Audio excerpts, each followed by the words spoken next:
Hey everybody, in this video I would like to make a short introduction to these technical terms of return and risk, and this will be useful in terms of solving our next project, which is the portfolio optimization problem.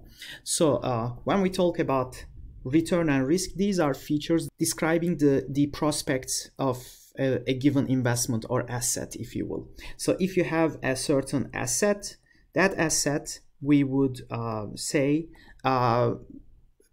is a random variable. Let me write that down. Is a random variable in the sense that it will end up having some certain cash flows. That's why you are paying a certain price today to purchase that asset, because you hope that that asset will generate cash flows, future positive cash flows in the future.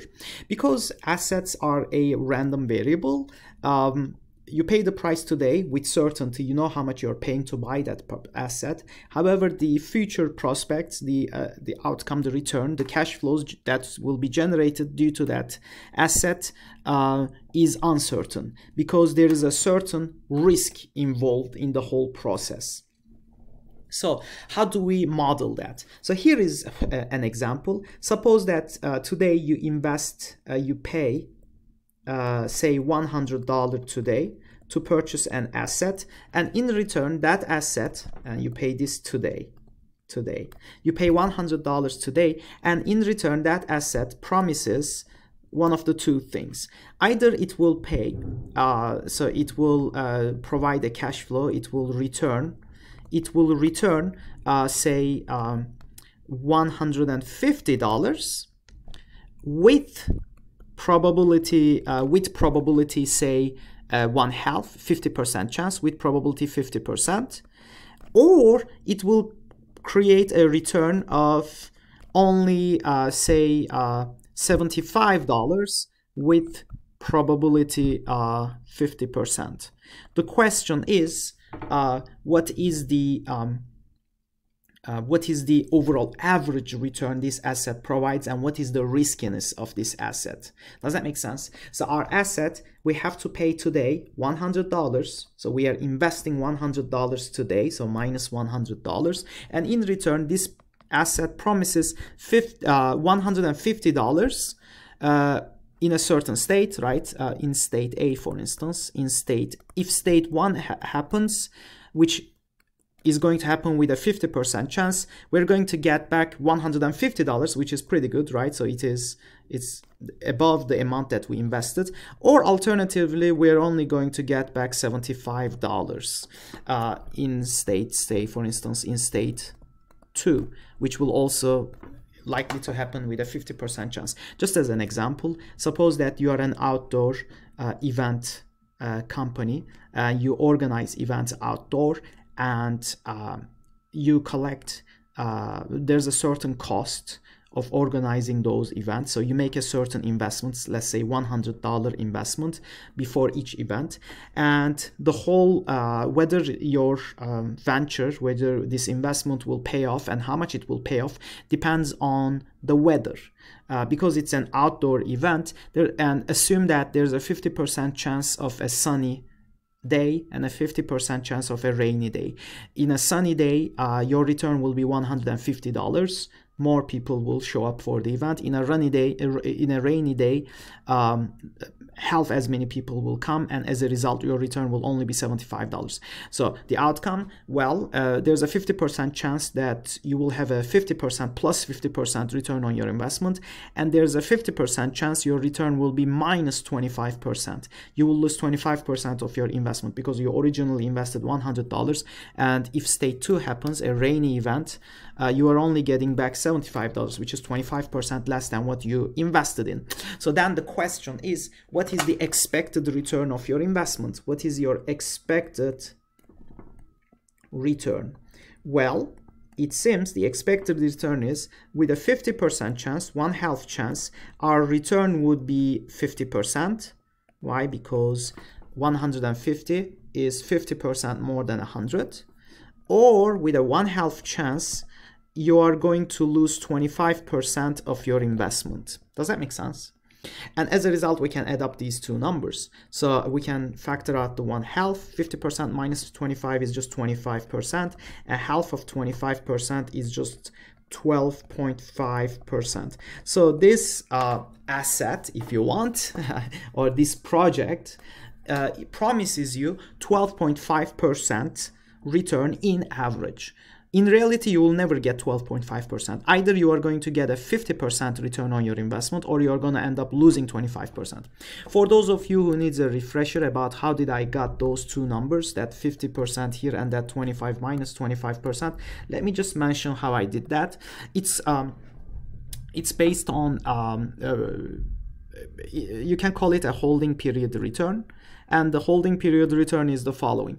Well, we initially paid $100 and in return we got 150. So 150 minus our initial investment, divide by our initial investment. And this number comes out as 50%. So that first number over here.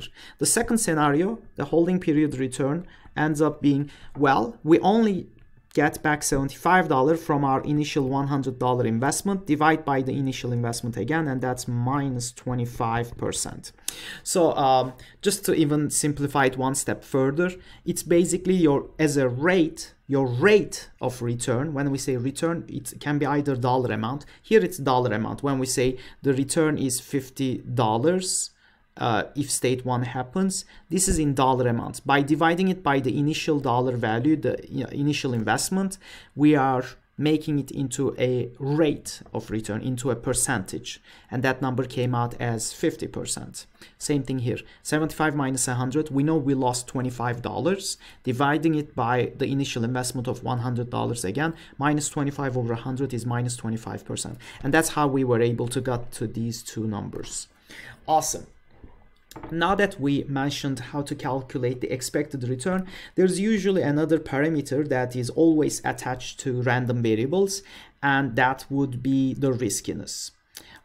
So the riskiness can be calculated, since you learned in high school, is using the standard deviation.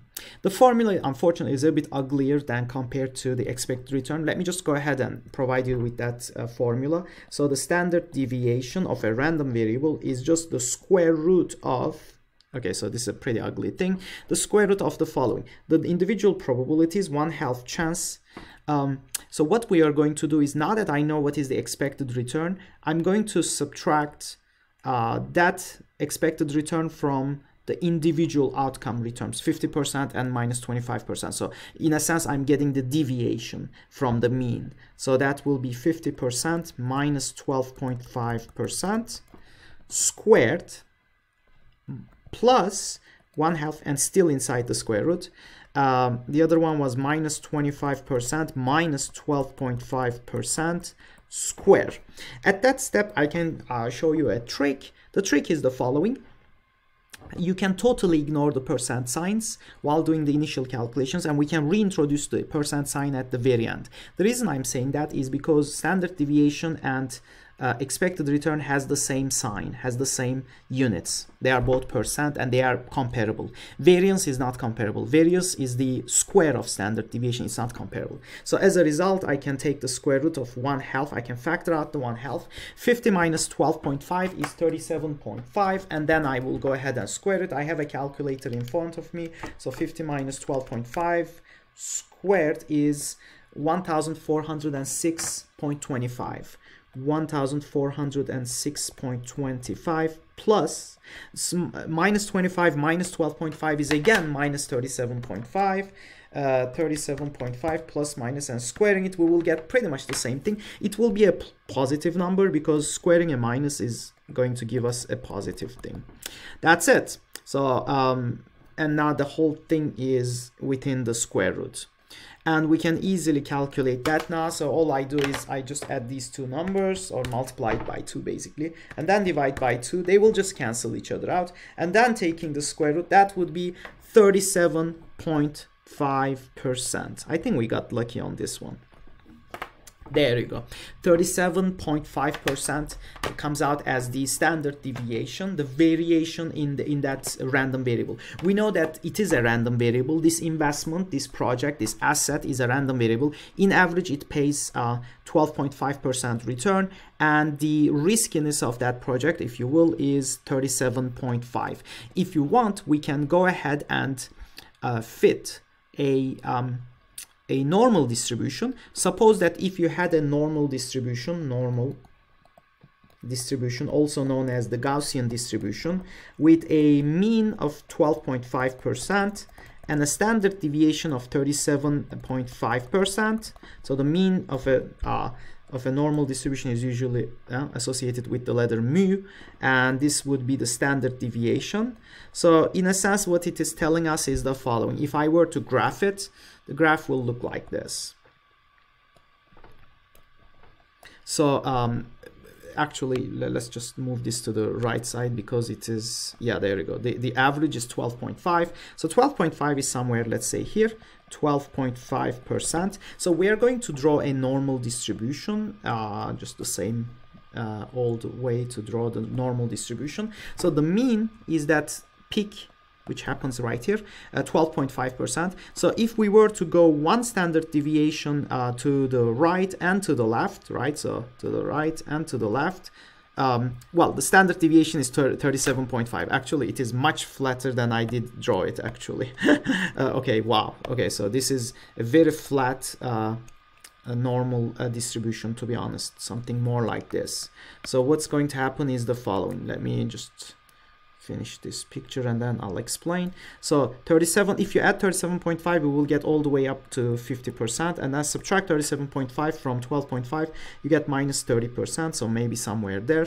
I should say minus 25%, I should say, sorry, maybe a little bit this side.